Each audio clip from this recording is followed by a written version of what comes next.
1화 75세 김영자, 인생의 마지막에 영혼의 동반자를 만나다. 저는 지금 이 순간까지도 믿을 수 없습니다. 50년을 바친 백송그룹 회장이 저를 이렇게 버릴 줄이야. 영자씨, 이제 그만 나가세요. 회장의 차갑디 차가운 목소리가 아직도 귓가에 맴돌거든요. 부인이 세상을 떠나자마자 저를 쫓아낸 그 순간을 잊을 수가 없어요. 골드라이프 요양원 앞에 선 저의 모습이 초라하기 그지없었습니다. 손에 든 건 낡은 가방 하나뿐이었죠. 75세의 새로운 시작이라니 이게 맞나 싶었거든요. 어머, 새로 오신 분이세요? 뒤에서 들린 목소리에 돌아보니 웃는 얼굴의 할머니가 서 있었어요. 허리가 조금 굽었지만 눈빛만큼은 반짝반짝 빛나고 있었습니다.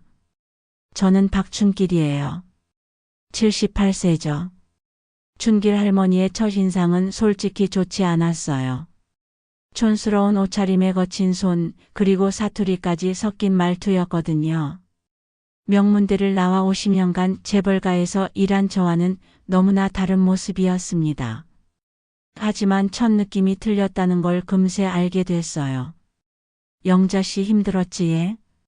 춘길 할머니가 제 어깨를 토닥여 주던 그 순간 눈물이 터져버렸습니다. 50년 만에 처음으로 누군가가 제 마음을 알아주는 것 같았거든요. 요양원 생활은 생각보다 적적했어요. 아침 7시에 기상하고 밤 9시에 소등하는 규칙적인 생활이지만 마음 한구석은 늘 텅 비어있는 느낌이었습니다. 그런 저에게 춘길 할머니는 따뜻한 햇살 같은 존재였죠. 영자야, 오늘 점심 메뉴가 뭔지 아나? 모르겠는데요. 된장찌개래. 근데 여기 된장찌개는 짜기만 하고 맛이 없어. 내가 만든 건 진짜 맛있는데 말이야. 춘길 할머니의 수다는 끝이 없었어요. 하지만 이상하게도 그 수다가 저에게는 위로가 됐습니다. 특히 제가 백송그룹 이야기를 할 때면 춘길 할머니의 눈빛이 달라지곤 했어요. 백송그룹에서 50년을 일했다고 했지? 네, 회장 부인의 가정교사였거든요. 아, 그래? 그럼 회장님도 잘 알겠네. 춘길 할머니의 목소리에 묘한 떨림이 있었습니다. 하지만 저는 그때 그냥 넘어갔어요. 시간이 흐르면서 저희는 단짝이 됐습니다. 아침에 눈을 뜨면 가장 먼저 춘길 할머니를 찾았고 밤에 잠들기 전까지 함께 있었거든요. 영자야, 너는 결혼 안 했나? 어느 날 저녁 춘길 할머니가 조심스럽게 물었어요. 했었는데요. 아니, 하려고 했었어요. 가슴 깊숙이 묻어둔 이야기를 꺼내기가 쉽지 않았습니다. 25살 때 사랑했던 그 사람, 저를 배신하고 다른 여자와 결혼한 그 사람 말이에요. 그 사람이 저를 버렸거든요. 돈 많은 집 딸과 결혼한다면서요. 춘길 할머니가 제 손을 꽉 잡아주었습니다. 세상에 나쁜 놈들이 많아. 하지만 영자야, 너는 잘못한 게 없어. 그 말에 또다시 눈물이 났어요. 50년 동안 아무에게도 털어놓지 못했던 상처를 춘길 할머니는 단번에 알아봐 주었거든요. 춘길 언니는 어떠세요? 나는 남편 일찍 보내고 혼자 자식들 키웠어. 힘들었지만 후회는 없어. 춘길 할머니의 눈에 잠깐 그늘이 스쳤습니다. 하지만 금세 환한 미소로 바뀌었어요. 그래도 지금 너를 만나서 좋아. 진짜 딸 같아. 저 역시 마음 깊은 곳에서 뭔가 따뜻한 게 올라왔습니다. 춘길 할머니와 있으면 외롭지 않았고 버림받은 상처도 조금씩 아물어가는 느낌이었거든요. 요양원에서의 하루하루가 이렇게 흘러갔어요. 아침엔 함께 체조하고 점심 후엔 정원을 산책했습니다. 저녁엔 춘길 할머니의 옛날 이야기를 들으며 웃곤 했죠. 하지만 가끔 춘길 할머니가 먼 곳을 바라보며 중얼거릴 때가 있었어요. 복수. 꼭 해야 해. 언니, 뭐라고 하셨어요? 아무것도 아니야. 그냥 혼잣말이었어. 그때는 몰랐습니다.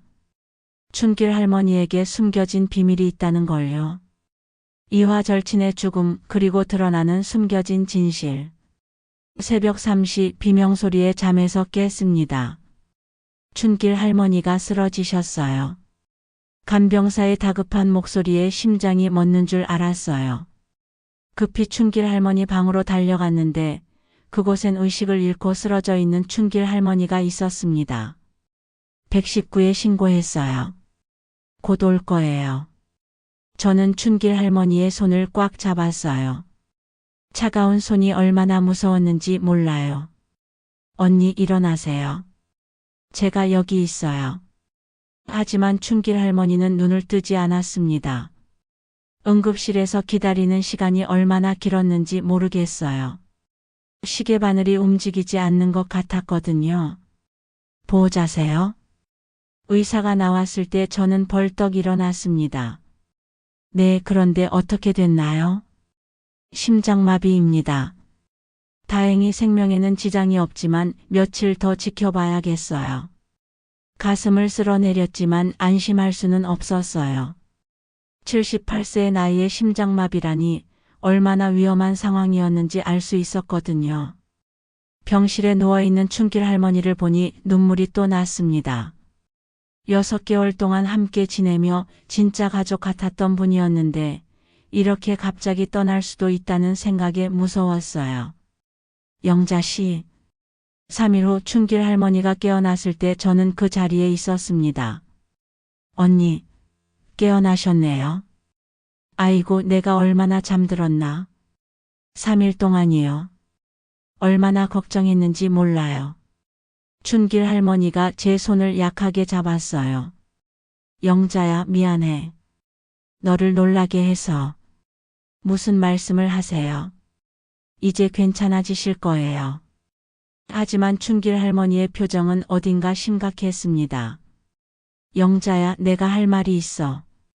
지금 말하지 마시고 좀 더 쉬세요. 아니야, 지금 해야 해. 춘길 할머니가 베개 밑에서 봉투 하나를 꺼냈어요. 이걸 받아. 이게 뭐예요? 유언장이야. 유언장이라는 말에 깜짝 놀랐습니다. 언니, 무슨 소리예요? 아직 괜찮으실 텐데. 영자야, 내 나이가 78살이야. 언제 갈지 모르는 거야. 그러니까 이걸 받아둬. 유언장을 받긴 했지만 찜짓한 기분이었어요. 춘길 할머니가 죽음을 준비하고 있다는 걸 받아들이기 싫었거든요. 그리고 영자야, 너에게 사과할 게 있어. 사과요? 사실 나는 너를 처음부터 노렸어. 무슨 말인지 이해할 수 없었습니다. 백송그룹에서 일했다는 걸 듣고 일부러 접근한 거야. 가슴이 철렁 내려앉았어요. 6개월 동안 진심으로 대해준 춘길 할머니가 저를 이용했다는 말인가요? 하지만 영자야, 지금은 진심이야. 너를 정말 딸처럼 생각해. 눈물이 주르르 흘렀습니다. 배신감과 고마움이 동시에 밀려왔거든요. 왜 그러셨어요? 나중에 알게 될 거야. 유언장을 열어보면. 그 말을 마지막으로 춘길 할머니는 다시 잠이 들었어요. 그리고 그날 밤 춘길 할머니는 영원히 눈을 뜨지 않았습니다. 장례식장에서 저는 혼자였어요. 춘길 할머니의 가족이나 친지는 아무도 오지 않았습니다. 참 외로운 죽음이었죠. 박춘길 할머니의 보호자이신가요? 낯선 남자가 저에게 말을 걸었어요. 정장을 빼입은 모습이 예사롭지 않았습니다. 저는 김영자인데요. 안녕하세요. 저는 박춘길 할머니의 변호사 이정민입니다. 변호사라는 말에 놀랐어요. 춘길 할머니에게 변호사가 있었다니요. 유언장을 집행하러 왔습니다. 유언장을 펼쳐보는 순간 저는 말을 잃었습니다. 나의 모든 재산은 김영자에게 상속한다. 이게 뭔가요? 박춘길 할머니께서 평생 모은 재산을 모두 김영자 씨에게 물려주신다는 뜻입니다. 재산이라고 해봐야 얼마나 되겠어요? 이정민 변호사가 서류를 꺼냈어요. 부동산 15억 원, 주식 30억 원, 예금 5억 원, 총 50억 원입니다. 50억 원이라는 숫자가 실감나지 않았어요. 잠깐요, 뭔가 잘못된 것 같은데요. 춘길 할머니는 평범한 분이셨거든요. 아닙니다. 박춘길 할머니는 상당한 자산가셨습니다. 다만 숨기고 계셨을 뿐이죠. 머리가 혼란스러웠습니다. 6개월 동안 함께 살면서 춘길 할머니가 부자라는 걸 전혀 몰랐어요. 그리고 한 가지 더 말씀드릴 게 있습니다. 또 뭔가요? 백송그룹에서 김영자 씨를 찾고 있습니다. 상속 소식을 듣고 연락이 왔어요. 백송그룹이라는 이름에 온몸에 소름이 돋았습니다. 저를 버린 그곳에서 왜 다시 저를 찾는 걸까요? 사마복수를 위한 상속 과거를 파헤치는 영자. 백송그룹 본사 앞에 서니 가슴이 두근거렸어요. 50년 전 처음 입사했을 때의 떨림과는 다른 종류의 떨림이었습니다. 이번엔 두려움이 아니라 분노였거든요. 김영자 씨, 오랜만입니다.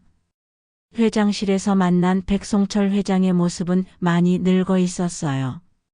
하지만 그 오만한 눈빛만큼은 예전 그대로였습니다. 회장님, 저는 일부러 높임말을 쓰지 않았어요. 더 이상 그의 직원이 아니니까요. 앉으세요. 차라도 한잔하면서 이야기하죠. 됐어요. 오래 있을 생각 없거든요. 회장이 당황하는 표정을 짓더군요. 예전에 순종적이던 김영자가 아니라는 걸 느꼈을 거예요. 춘길이 할머니로부터 상당한 유산을 받으셨다고 들었습니다. 그게 회장님과 무슨 상관이에요? 박춘길. 그 사람은 제 동생이었습니다. 동생이라는 말에 깜짝 놀랐어요. 춘길 할머니가 백송그룹 회장의 동생이었다니요? 그럼 춘길 언니가 왜 요양원에 계셨어요? 회장님의 동생이라면 그건 복잡한 사정이 있었습니다. 회장의 목소리가 조금 떨렸어요. 어쨌든 춘길이가 물려준 재산은 원래 우리 집안 것입니다. 돌려주시는 게 옳겠죠. 안 돼요. 단호하게 거절했습니다. 춘길 언니가 저에게 주신 거예요. 왜 돌려줘야 하나요? 김영자 씨, 생각을 다시 해보세요. 50억 원이라는 돈이 얼마나 큰 돈인지 아시죠? 알아요. 그래서 더 소중하게 쓸 거예요.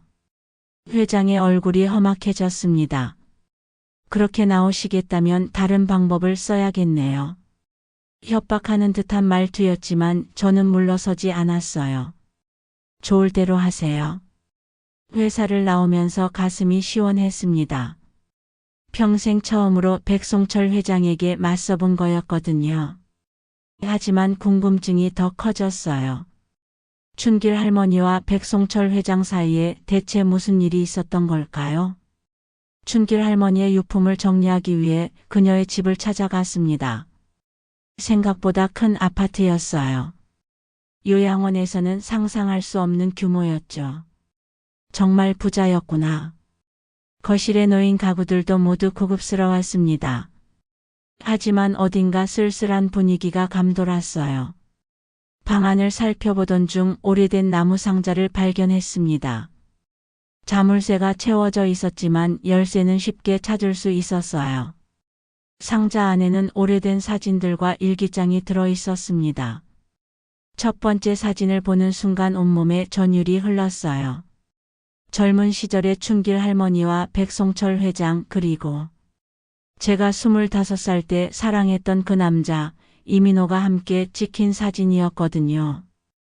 이게 대체 뭐지? 다른 사진들도 마찬가지였어요. 4명이 함께 찍힌 사진들이 여러 장 있었습니다. 모두들 20대 초반의 모습이었죠. 일기장을 펼쳐봤어요. 1970년 3월 15일. 오늘 형이 또 나를 무시했다. 똑같이 아버지의 아들인데 왜 나는 항상 뒷전일까? 회사 경영권도 아버지의 사랑도 모두 형 차지다. 1970년 5월 20일. 민호가 영자를 좋아한다고 했다. 하지만 형이 민호에게 돈을 줬다. 영자를 버리고 재벌가 딸과 결혼하라고. 민호는 결국 돈을 택했다. 1970년 8월 10일. 영자가 울고 있다. 민호가 배신했다는 걸 모르고 자신을 탓하고 있다. 형과 민호가 한 짓을 말해주고 싶지만 증거가 없다. 일기를 읽으면서 온몸이 떨렸어요. 25살 때 저를 버린 이민호가 백송철 회장의 돈 때문에 저를 버렸다는 거였어요. 더 충격적인 내용이 뒤에 있었습니다. 1971년 1월 1일. 형이 아버지를 속였다. 나를 회사에서 내쫓기 위해 거짓 서류를 만들었다. 나는 아무것도 할 수 없었다. 1972년 6월 30일. 아버지가 돌아가셨다. 형은 장례식에서도 나를 무시했다. 나는 이제 진짜 고아가 됐다. 1975년 4월 12일. 복수할 방법을 찾았다. 영자를 이용하는 거다. 그녀도 형과 민호에게 당했으니까. 하지만 시간이 필요하다. 2020년 10월 15일. 드디어 영자를 찾았다. 요양원에 들어온다고 한다. 50년을 기다린 복수가 시작된다. 일기장을 다 읽고 나니 모든 퍼즐이 맞춰졌어요. 춘길 할머니가 저에게 접근한 것도 50억 원을 물려준 것도 모두 백송철 회장에게 복수하기 위해서였던 거예요. 처음에는 배신감이 들었습니다. 하지만 곧 이해가 됐어요. 춘길 할머니도 저와 같은 상처를 받은 사람이었거든요. 그리고 마지막 일기를 읽고 눈물이 났어요. 2024년 11월 30일 마지막 일기. 영자와 6개월을 보내면서 진짜 가족 같은 마음이 들었다. 처음에는 복수의 도구로 생각했지만 이제는 진짜 딸 같다. 미안하다, 영자야. 하지만 우리의 복수는 끝내야 한다. 춘길 할머니의 진심을 느낄 수 있었어요. 복수를 위해 시작됐지만 진짜 정이 들었다는 걸요. 그때 휴대폰이 울렸습니다. 영자야, 나야. 민호야. 이민호의 목소리였어요. 25년 전 저를 버린 그 남자의 목소리였습니다. 무슨 일이에요? 너 돈 많이 받았다며? 한번 만나자. 안 만나요. 영자야, 과거 일은 미안하게 생각해. 하지만 지금은 다르잖아. 너도 나이 들었고 나도 나이 들었고. 그래서요? 다시 시작하면 안 될까? 웃음이 나왔어요. 50억 원을 상속받자마자 나타나서 다시 시작하자니요. 이민호 씨, 전화 끊을게요. 영자야, 잘못 생각하지 마. 나는 진심이야. 진심이요? 25년 전에도 그렇게 말했잖아요. 전화를 끊고 나니 춘길 할머니가 왜 복수를 하려고 했는지 완전히 이해됐어요. 저는 춘길 할머니의 뜻을 이어받기로 결심했습니다. 백송철 회장과 이민호에게 제대로 된 복수를 해주겠다고 마음먹었거든요. 사와 유산을 이용한 복수, 그리고 새로운 인물의 등장. 복수 계획의 첫 번째 단계는 골든라이프 요양원 인수였어요. 춘길 할머니의 유산 중 20억 원을 투자해서 요양원을 사들였습니다. 김영자 원장님, 축하드려요. 변호사 이정민 씨가 인수 계약서를 건네주었어요. 75세의 요양원 원장이 되다니 인생 참 알 수 없는 거죠. 사실 요양원 인수에는 특별한 이유가 있었어요. 골든라이프는 백송그룹의 자회사였거든요. 백송철 회장이 노인 사업으로 돈을 벌고 있는 곳이었습니다. 이제 첫 번째 복수가 시작됐네요. 혼자 중얼거리며 춘길 할머니가 살았던 방을 둘러봤어요. 6개월 동안 함께 지낸 추억이 새록새록 떠올랐습니다. 언니, 잘 보고 있죠? 제가 꼭 복수해 드릴게요. 그때 휴대폰이 울렸어요. 영자 씨인가요? 저는 박정훈이라고 합니다. 처음 듣는 목소리였어요. 누구세요? 박춘길 할머니의 아들입니다. 깜짝 놀랐어요. 춘길 할머니에게 아들이 있었다니요? 아들이요? 네, 할머니가 젊은 시절 저를 낳고 입양을 보내셨어요. 이번에 할머니 부고를 보고 찾아왔습니다. 뭔가 이상한 느낌이 들었어요. 춘길 할머니는 평생 독신이라고 했었는데 아들이 있었다니요? 만나서 이야기할 수 있을까요? 좋아요. 어디서 만날까요? 다음 날 카페에서 박정훈을 만났어요. 30대 후반 정도로 보이는 남자였는데 어딘가 춘길 할머니와 닮은 구석이 있었습니다. 할머니 이야기를 들려주세요. 정훈 씨가 진지한 표정으로 말했어요. 춘길 언니는 정말 좋은 분이셨어요. 저에게는 친어머니 같았거든요. 그런데 왜 유산을 영자 씨가 받으셨나요? 정훈 씨의 질문에 당황스러웠어요. 춘길 언니가 유언장으로 저에게 주셨어요. 하지만 저는 친아들인데요. 목소리에 불만이 섞여 있었습니다. 그건 춘길 언니께 물어봐야 할 문제 같은데요. 할머니는 돌아가셨잖아요. 이제 유산 분할에 대해 이야기해야 하지 않겠어요? 뭔가 계산적인 느낌이 들었어요. 진짜 아들이 맞나 의심스러워지기 시작했습니다.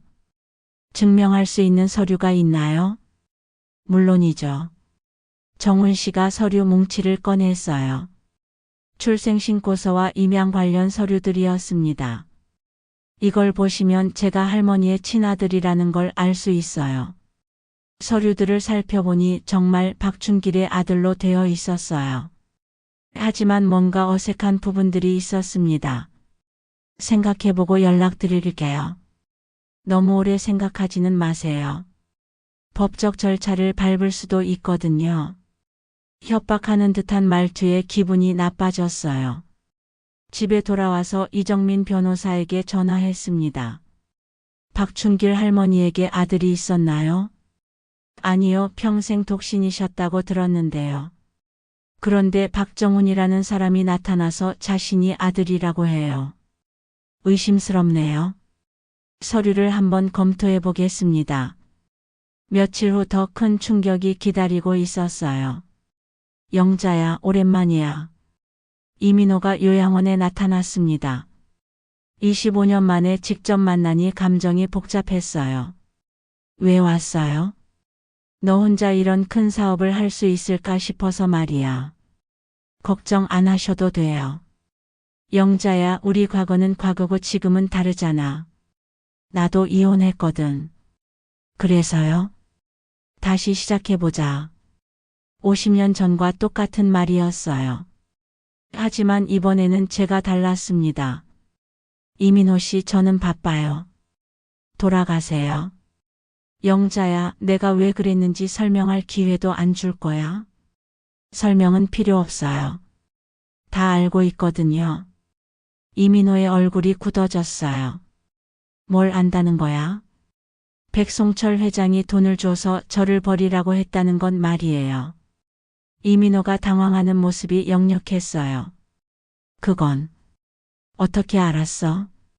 중요한 건 아니에요. 이제 나가주세요. 영자야, 그때는 어쩔 수 없었어. 너를 사랑했지만 현실적으로 힘들었던 거야. 50년 늦은 변명이네요. 이민호가 나간 후 화가 치밀어 올랐어요. 돈을 상속받자마자 하나둘 나타나는 사람들이 얄미웠습니다. 그때 이정민 변호사에게서 전화가 왔어요. 박정훈의 서류에 문제가 있어요. 무슨 문제요? 위조된 것 같습니다. 출생신고서의 날짜와 다른 기록들이 맞지 않아요. 역시 가짜였구나 싶었어요. 더 조사해 주세요. 그런데 이상한 건 박정훈을 백송그룹에서 보냈다는 정보가 있어요. 백송그룹이라는 말에 모든 게 연결됐어요. 백송철 회장이 가짜 아들을 보내서 유산을 뺏으려고 하는 거였습니다. 정말 치사한 놈들이네요. 복수의 불꽃이 더욱 활활 타올랐어요. 우화복수와 진실, 영자의 선택. 박정훈이 가짜라는 걸 확실히 알고 나니 오히려 마음이 편해졌어요. 백송철 회장과 이민호가 얼마나 치졸한 수를 쓰는지 확인할 수 있었거든요. 김영자 씨, 법정에서 만납시다. 박정훈이 유산 분할 소송을 제기했다는 소식을 들었어요. 예상했던 일이지만 기분이 좋지는 않았습니다. 법정에 서는 건 처음이었어요. 75세의 피고석에 앉게 될 줄이야 꿈에도 몰랐죠. 박정훈 씨가 박춘길 할머니의 친아들임을 증명하는 서류입니다. 박정훈의 변호사가 서류들을 제출했어요. 겉보기에는 완벽해 보였습니다. 이에 있습니다. 우리 측 변호사 이정민 씨가 일어났어요. 해당 서류들은 모두 위조된 것입니다. 무슨 근거로 그런 말씀을 하시나요? 출생신고서의 날짜와 당시 병원 기록이 일치하지 않습니다. 또한 입양기관의 기록에도 박정훈이라는 이름이 없어요. 박정훈의 얼굴이 창백해졌어요. 그건 기록이 소실됐을 수도 있잖아요. 소실됐다면 왜 출생신고서만 남아있나요? 재판관도 의심스러워하는 눈빛이었어요. 그때 이정민 변호사가 결정적 증거를 제시했어요. 박정훈 씨는 사실 백송그룹 직원입니다. 이게 그 증거예요. 백송그룹 급여 명세서와 사원증 사본이 나왔어요. 박정훈이 백송그룹 기획팀에서 일하고 있다는 명백한 증거였습니다. 이건 우연의 일치일 뿐이에요. 박정훈이 변명했지만 이미 늦었어요. 백송그룹 회장 백송철과 박정훈 사이의 통화 기록도 있습니다. 결정적 증거들이 줄줄이 나오자 박정훈은 더 이상 변명할 수 없었어요.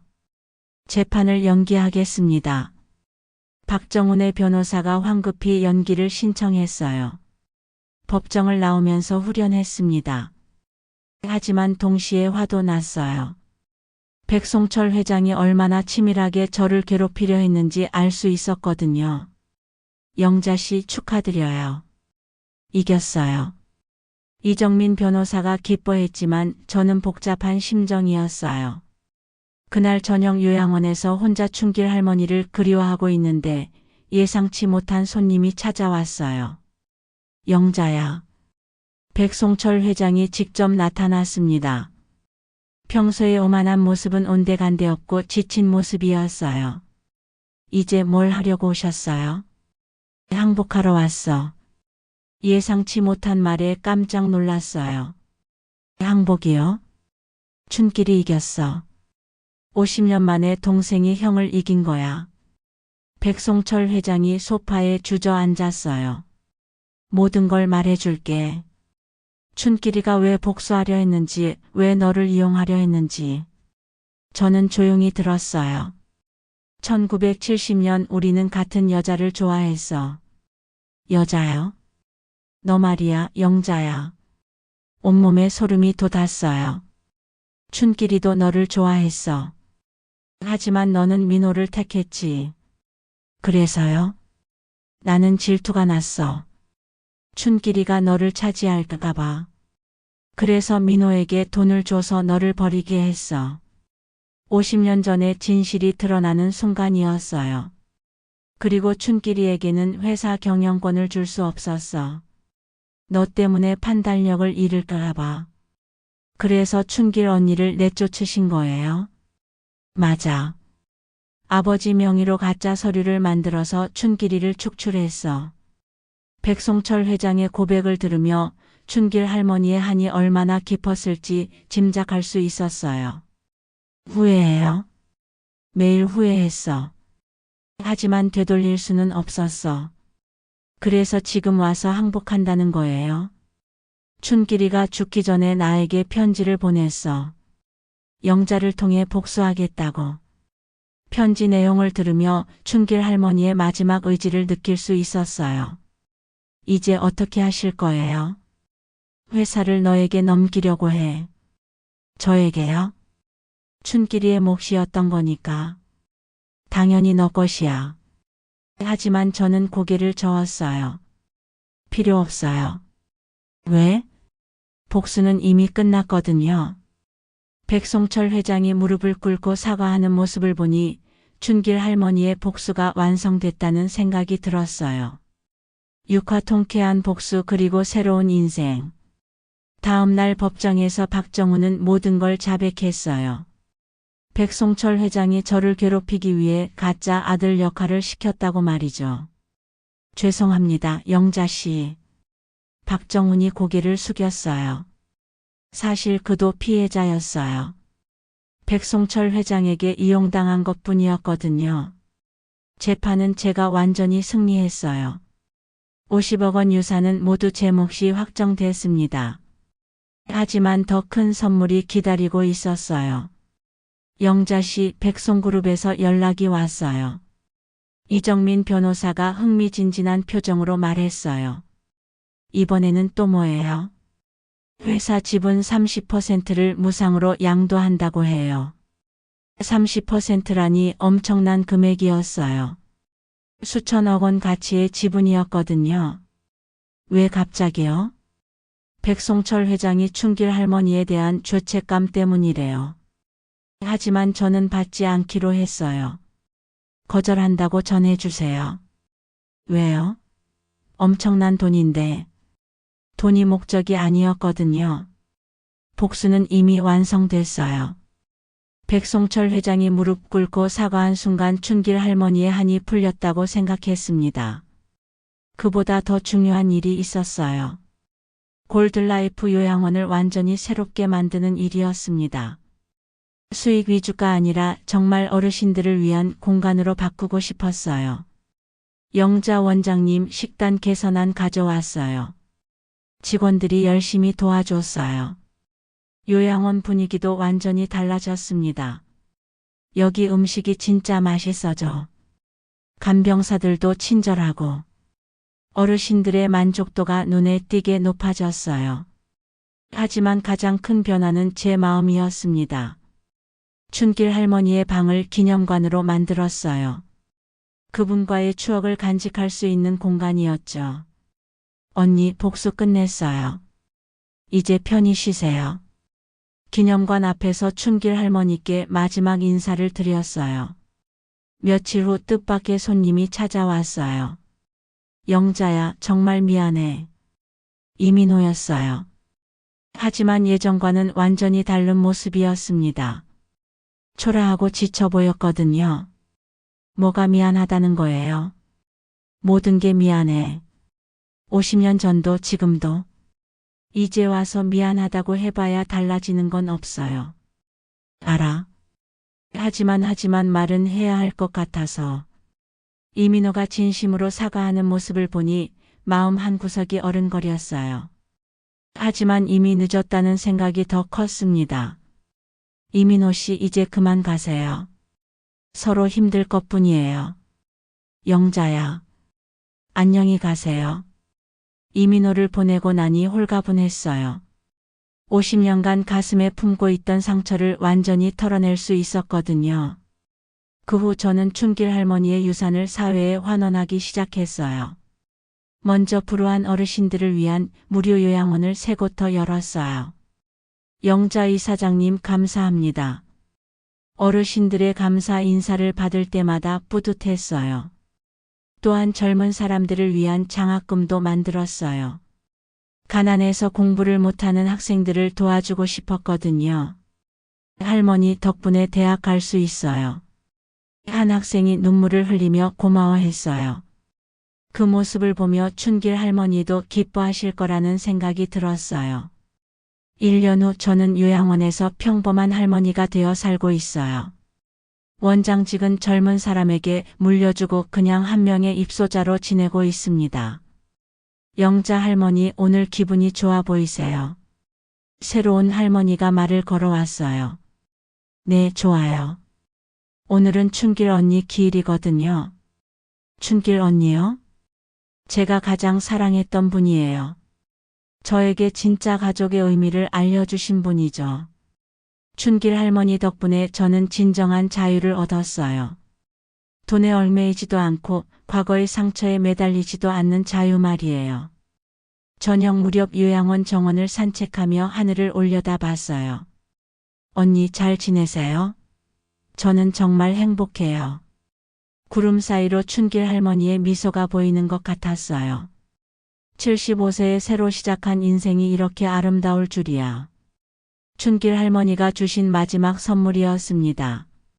복수는 끝났지만 사랑은 계속되고 있어요. 춘길 할머니와의 추억, 그리고 이곳 어르신들과의 새로운 인연들 말이에요. 인생은 끝까지 모르는 거네요. 마지막 순간까지 아름다운 일들이 기다리고 있을 수 있으니까요.